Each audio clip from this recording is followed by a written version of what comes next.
Capítulo 3.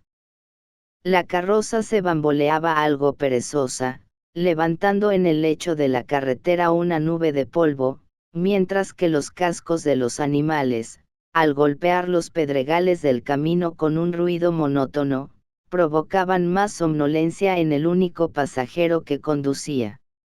Ante un bache inesperado, Fray Antonio se asustó ligeramente, arrancado de su agradable cabezada.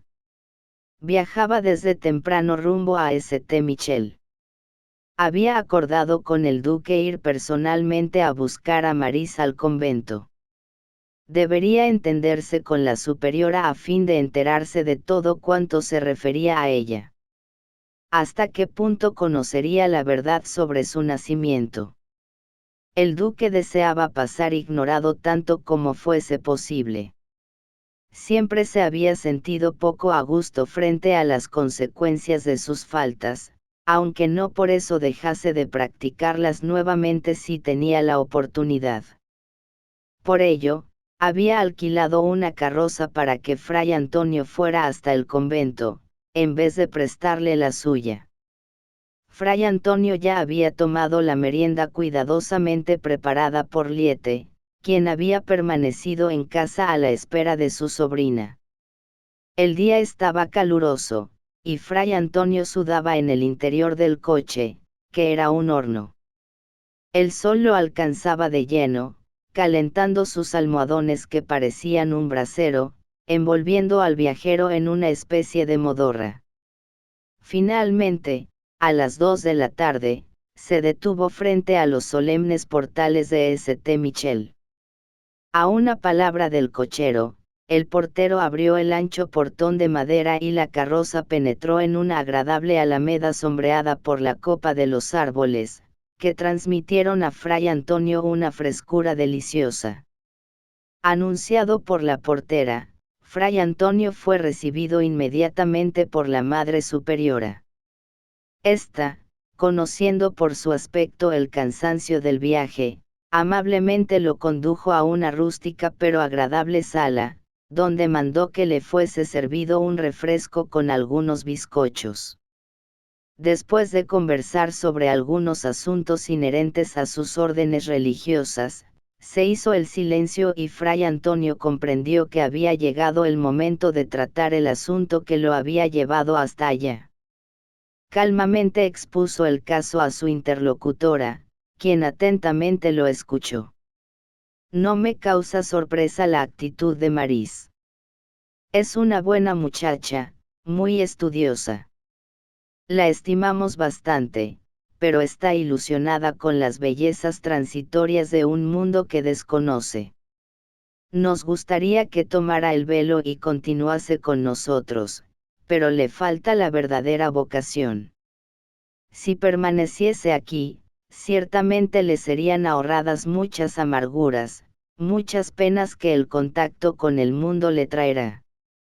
Sabemos que allá las desilusiones son inevitables. Sin embargo, no podríamos forzarla a permanecer. Podéis, pues, llevarla. Decidme, hermana Flavia, Maris conoce el pasado de sus padres. La monja suspiró tristemente. Infelizmente. Su madre no consintió que ella permaneciera ignorando la verdad.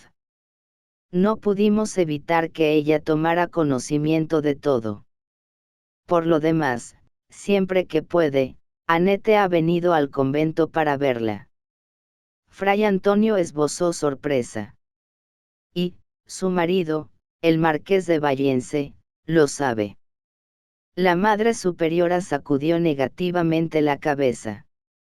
Sus visitas aquí no le provocan sospechas. Él sabe que su esposa fue nuestra huésped. ¿And cómo recibe la joven su situación tan delicada? Viviendo siempre reclusa entre personas que la estiman, no conoce bien todavía el significado de su situación ante la sociedad en la que desea vivir. La voz de la madre traicionaba cierta inquietud. Este es uno de los motivos por los cuales yo desearía que ella se quedase entre nosotros. No os preocupéis. Ella tendrá en mí y en su tía, que la espera, el amparo y la comprensión que necesita. Además, el duque hará todo para que ella sea feliz. Madre Flavia suspiró profundo. Está bien. La voluntad de Dios es más sabia que la nuestra. Espero que ella sea feliz en su nueva vida. Ahora, si deseáis reposar un poco, os conduciré a la celda de los huéspedes. No puedo demorarme. No tengo sustituto en la parroquia y múltiples quehaceres me esperan.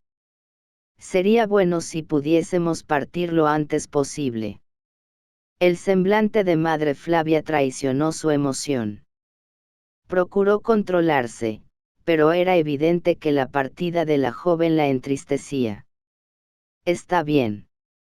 Iré con ella inmediatamente y la ayudaré a prepararse. Con permiso.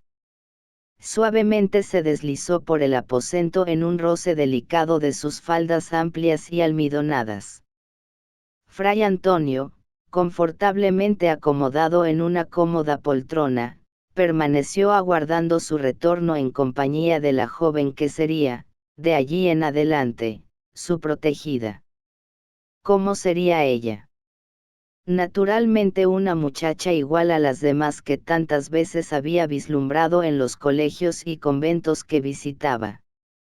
Repentinamente, le acudió a la memoria la imagen de la joven que había visto en sueños. Cómo permanecía viva en su mente. Sonrió interiormente por sus propios pensamientos. Ciertamente la realidad sería muy diferente.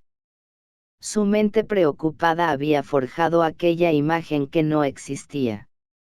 Los minutos corrían lentamente para Fray Antonio, quien se encontraba muy a gusto en aquel ambiente de muebles oscuros y sobrios, que olían a humedad a pesar del verano, escrupulosamente limpios. Perezosamente se levantó, encaminándose hacia una ventana. Realmente el convento de St. Michel era un imponente edificio. Desde allí se divisaba parte de su fachada de anchas piedras, con una cruz esculpida en relieve sobre la puerta de entrada. Los jardines en aquella época del año estaban lindamente floridos y los pájaros alegraban el ambiente con sus cantos, formando un bizarro contraste con la seriedad del monasterio. Fray Antonio fue sustraído de su contemplación por la voz de la Madre Superiora que regresaba. Lamento nuestra demora, señor cura. Fray Antonio se volvió solícito diciendo. Contemplaba el magnífico paisaje que nos ofrece esta casa. Los minutos se pasaron rápidos. Solo entonces reparó en la joven que, un poco detrás de la superiora, aguardaba cabizbaja. Traía sobre sus ropas una capa azul marino muy amplia que le cubría los brazos y una capucha caída a la espalda. Una pequeña maleta descansaba a sus pies. El viejo sacerdote se estremeció súbitamente emocionado. Le parecía haber visto ya aquellos bellos cabellos castaños. Ven acá, mi hija, dice la superiora, y volviéndose hacia Fray Antonio, esta es Maris. La joven levantó hacia él dos ojos excitados y brillantes. Se veía que había llorado y su rostro conservaba señales de gran emoción. Fray Antonio no pudo contener una exclamación de susto. Estaba delante de la joven con quien había soñado unos días atrás. Es ella. Exclamó sin poder contenerse. Vuestra reverendísima ya la conocía. Se extrañó la madre. Fray Antonio se sintió avergonzado. ¿Cómo podría explicar lo sucedido? Temía parecer ridículo. Procurando serenarse, disimuló. A ella. No. Pero es muy parecida a su madre. La explicación la satisfizo, aunque Maris no estaba preocupada por eso. Dirigiéndose a la joven, él dijo. Sabes que vine a buscarte. Maris, mirándolo fijamente a los ojos, respondió. Sí. La madre me puso al tanto de la nueva situación. ¿Deseas venir conmigo? Sin desviar la mirada de la fisionomía roja y bondadosa de Fray Antonio, Maris contestó. Sí. Al tomar conocimiento de la decisión que su padre había tomado sobre su destino, Maris no había podido evitar cierto temor. Deseosa de salir del convento, le había escrito a su madre manifestando ese deseo. Hasta aquel día no había obtenido respuesta. Ahora que la hora había llegado, se sentía un poco temerosa de dejar la protección de las monjas para convivir con personas desconocidas. Sin embargo, al contemplar la figura bondadosa de Fray Antonio, sus temores se diluyeron. Solamente restaba la hesitación. Durante los últimos años había aguardado ansiosamente el momento de vivir su propia vida lejos de la monotonía del convento. No obstante, ahora que ese momento había llegado, se sentía sumergida en la melancolía. El rumbo de su vida iba a cambiar. Sentiría nostalgia de las personas que había aprendido a estimar en el colegio, que había sido hasta entonces su hogar, pero, al mismo tiempo, deseaba vivir, conocer el mundo, ver cosas nuevas. Fray Antonio, conforme había acordado con el duque, se ofreció a pagar los gastos eventuales de la educación de Maris. Sin embargo, Annette ya se había encargado de este particular. Ultimaron, pues, los preparativos para el regreso a Atheil. El crepúsculo descendía sobre la tierra, envolviendo en sombras el cielo que los últimos rayos solares matizaban de un rosa incandescente. Para Fray Antonio se volvió mucho más agradable el regreso por diversos y poderosos motivos. El calor había disminuido y una brisa ligera penetraba gratamente por las ventanas abiertas, la certeza de haber cumplido su tarea sin grandes problemas, y aún más porque la figura bella y serena de la joven le despertaba una incontenible simpatía. Al inicio del viaje, habían conversado sobre cosas triviales, la vida de Maris en el colegio, lo que había aprendido en los años que había estado allá, la vida en Atheil, su tía Liete y el sistema social de aquella comunidad. Maris escuchaba todo con placer, procurando olvidarse de la triste despedida de momentos antes, de las lágrimas que había luchado por retener, pero que al fin habían rodado abundantes. La vida que Fray Antonio describió decepcionaría a cualquier muchacha. Era sobria y sin grandes emociones. Para Maris, sin embargo, comparada con la monotonía del colegio, parecía un paraíso. Sus ojos, que Fray Antonio reconoció luminosos, brillaban de alegría. No obstante, ella no era pródiga en palabras y, agotado el asunto, cayó sobre ellos el silencio. El silencio siempre habla. Puede ser opresivo, ofensivo, comprensivo, un amigo confortante, piadoso, malévolo u odioso. El silencio acusa, miente, perdona, consuela, conforme al momento y a las criaturas. A Maris le gustaba el lenguaje del silencio. Aquel era apenas un silencio natural y agradable donde la libertad de pensamiento era positiva. Es difícil hacerle compañía a otra criatura de manera feliz. Existen personas que se juzgan en la obligación de mantener una conversación, pensando así ser amables, otras escuchan con el mismo fin, pero el buen compañero es aquel que no coarta con su presencia la libertad de su interlocutor. Habla lo necesario, escucha lo necesario y conoce el momento psicológico del silencio. Maris y Fray Antonio eran buenos compañeros, a pesar del reciente conocimiento, de la diferencia de edades, etc. Así, mientras ella, fijando la mirada en el paisaje y con los ojos semicerrados recostada en el almohadón del carro, soñaba con el futuro, Fray Antonio pensaba en la extraña coincidencia de su sueño. ¿Habría sido un sueño profético? ¿Una visión? No. No podría haber sido. Esas cosas solamente les suceden a los santos, y él, bien lo sabía, estaba lejos de la santidad.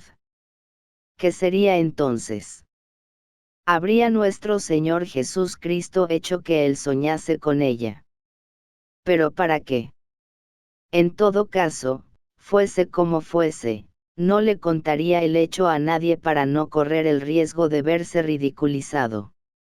Finalmente, la carroza paró frente a la casa del padre, junto a la iglesia.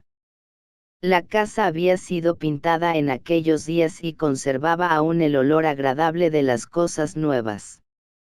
Había sufrido también arreglos y reparaciones que le habían mejorado el aspecto. El duque había comprado él mismo los muebles para la habitación de su hija y había acordado con Liete la compra del ajuar de Maris, que se haría en París. En la entrada, la silueta oscura de Madame Merediet los esperaba. Su fisionomía dura revelaba un ligero temblor, apenas levemente perceptible. Se había mudado aquel día y la curiosidad de los habitantes de la aldea se había despertado. Presentían algo diferente y las mujeres ya cuchicheaban cuando la veían, preguntándose el porqué de tantos preparativos. Los comentarios habían llegado a tal punto que, ante las lágrimas de Madame Merediet por temor a su reputación, Fray Antonio se había visto obligado en uno de sus sermones a aclarar, traería a casa a su sobrina Maris, huérfana de padre y madre, quien pasaría a residir en su compañía. Agradeció públicamente la colaboración de Madame Merediet y su protección a la joven, de quien él era el único pariente vivo. Así, todos se dieron por satisfechos y apenas la curiosidad los hacía aún comentar el asunto, preguntándose cómo sería ella. Fray Antonio odiaba mentir porque reconocía estar cometiendo un pecado, pero, al mismo tiempo, pensaba que el fin justificaba los medios. Jesús comprendería que la verdad jamás debería ser revelada, puesto que alcanzaría el honor de criaturas inocentes. La aldea era pequeña y todos se conocían. La satisfacción pública se volvía indispensable para la buena acogida de Maris. Extremadamente curiosa y con cariñosa delicadeza, Maris fijó la mirada en el semblante de la tía a quien veía por primera vez. Sus miradas se encontraron. La de Liete, dura pero cortés, donde se pintaba también una fugaz curiosidad. Se abrazaron las dos en el umbral. Liete besó formalmente la frente de su sobrina, dándole la bienvenida. Maris no pudo dejar de notar la falta de semejanza entre su madre y su tía. Sin embargo, apartó este pensamiento poco agradable y con entusiasmo la acompañó al interior de la casa. A pesar de haber sido modificada, la casa de Fray Antonio aún era austera, con excepción de la habitación de Maris. El duque se había empeñado en decorarla de manera alegre y jovial, como convenía a la edad de su hija. Para Maris, a quien la sobriedad de St. Michel le pesaba, la pequeña casa despertó un gran entusiasmo. Y bien, Maris, ¿te gusta tu aposento? La joven volvió su mirada luminosa hacia Fray Antonio. Lo adoro. ¿Quién lo decoró? Avergonzado, Fray Antonio no respondió de inmediato. Ella continuó. ¿Habréis sido vos? Él sacudió la cabeza en negativa. Tía Liete, no es posible. No deseo ofenderos, mi tía, pero creo que indicó la habitación con un gesto, no es de vuestro gusto. Pues acertaste, muchacha. No me gusta esta habitación. Es demasiado adornada. No veo la necesidad de tantos encajes y cortinas. Esto solo nos dará trabajo para limpiarlo. Maris, lejos de decepcionarse, rió sonoramente. Su risa ecoó agradablemente en aquel ambiente donde los jóvenes nunca habían existido. Pues mi tía, es exactamente como lo desearía. Pero, si no fuisteis vos, ¿quién?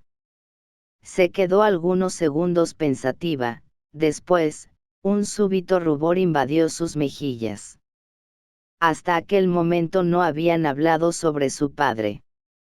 Maris deseaba conocerlo, pero, al mismo tiempo, sentía un profundo resentimiento, una mezcla de celos y ternura que jamás había confesado a nadie. No se juzgaba una hija del pecado ni condenaba el error de sus padres. Les comprendía y les disculpaba sus debilidades. El abandono del que había sido víctima por parte de ellos la lastimaba, aunque no desease confesárselo ni a sí misma. Ahora pensaba en él. Sin duda, a su buen gusto se debía el arreglo primoroso de su pequeña pero cómoda habitación. Temiendo que sus interlocutores leyeran en su rostro la naturaleza compleja de sus sentimientos, les dio la espalda, fingiendo examinar la maravillosa cama, mullida, ancha, rodeada por suaves cortinas color rosa confeccionadas en una tela finísima y transparente. Viendo que sus nuevos amigos continuaban callados, Maris retomó. No importa. Basta con que sea mía, lo que me agrada muchísimo. Fray Antonio suspiró aliviado. La joven, a pesar de su ingenuidad y del sistema rígido en el que había sido educada, demostraba una comprensión que en la presente situación lo alegraba mucho, por facilitarle la tarea. Estimo que te guste. Ahora deseas naturalmente reposar un poco. Nada de eso. Primero tomaréis una ligera comida, después entonces podréis descansar. Sea, concordó Fray Antonio, pues la idea le sonreía de cierta manera. Te esperaremos en la sala. Estaré allá dentro de algunos instantes. Cuando se vio sola, Marie cerró la puerta y alegremente se puso a examinar detalladamente la habitación. Nunca había poseído nada para sí misma. En el colegio todo era de todas y, si quería quedarse sola para pensar, necesitaba recurrir a diversos estratagemas. Algunas veces se fingía enferma. Recelosas de enfermedades contagiosas, las monjas tenían una habitación separada en la que las internas permanecían hasta la constatación de la dolencia o su cura. Cuando la enfermedad no aparecía, como en la mayoría de las veces era el caso de Maris, le administraban 2 cucharadas de aceite purgante, lo que la dejaba realmente enferma por 2 o 3 días. Pero a Maris no le importaba. Al menos había vivido algunos días sola en una habitación, como una dama. Era sociable, pero a veces la felicidad de sus compañeras que pasaban las vacaciones en casa, que hablaban de sus padres con naturalidad y que recibían pasteles y regalos, la hacía sentirse solitaria y triste. Como represalia, estudiaba con ahínco y sus notas siempre habían sido mejores que las de ellas. Era una forma de verse respetada, pensaba ella, y una manera de verse independiente cuando creciera.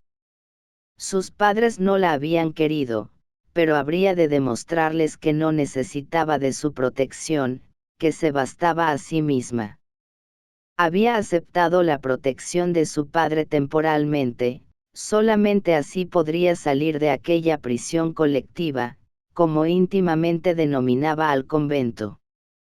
Estaba llena de sueños. Sueños de artista. Maris pintaba, le gustaba hacerlo. Tenía facilidad para el dibujo.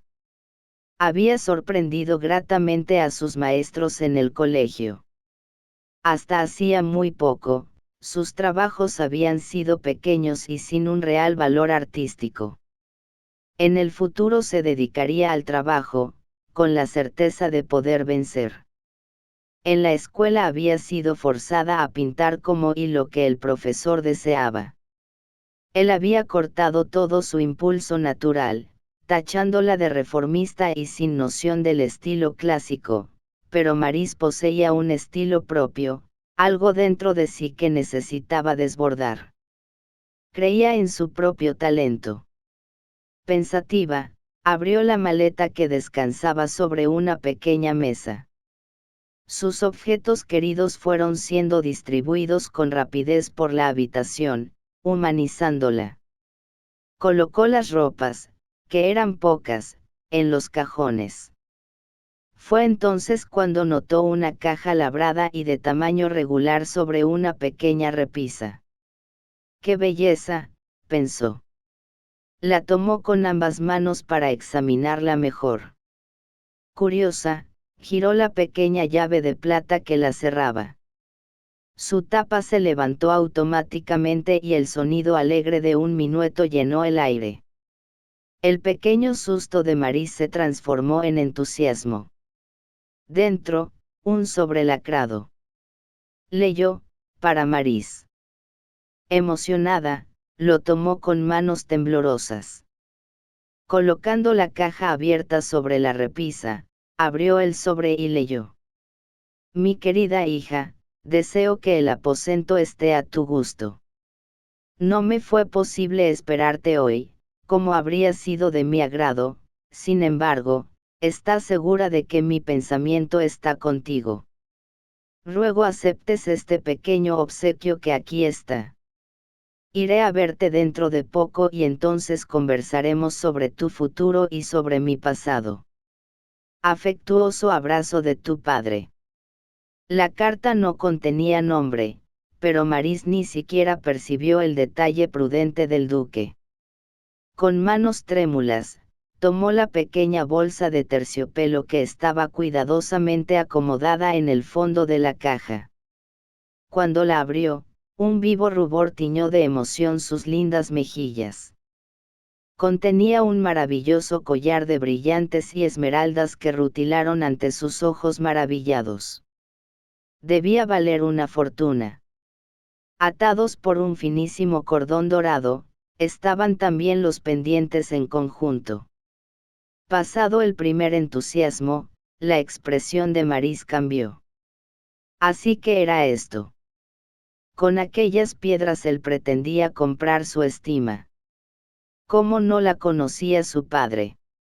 Juzgaba que el brillo fascinante de algunas piedras pudiera borrar los años de soledad, de ausencia del hogar, la falta del cariño paterno.